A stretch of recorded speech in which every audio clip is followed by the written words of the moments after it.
Des réputations qui se font et se défont en moins de temps qu'il ne faut pour monter un aioli. À l'heure de passer à table, beaucoup de clients consultent les notes des restos sur leur smartphone avant de franchir le pas.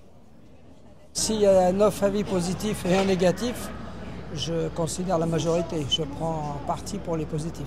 Je préfère moi-même faire mon avis moi-même plutôt que de suivre les avis d'autres gens qui sont parfois, je trouve, très violents. Car la violence est omniprésente dans les avis laissés en ligne, comme partout sur les réseaux sociaux. Le lâcher-prise sur les réseaux sociaux est terrible. On n'a plus des clients qui nous disent sur place « je suis pas content », pour une raison ou pour une autre.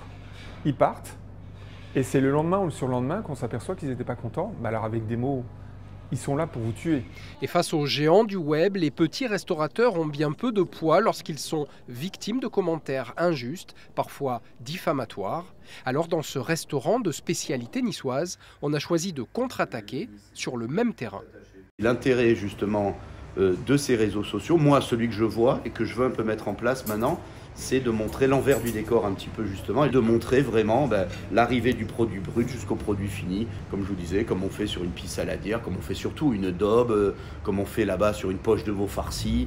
Poster en vidéo la préparation d'une pisse saladière maison avec olives de Nice et anchois au sel, voilà peut-être la bonne recette pour faire taire les mours de tôle.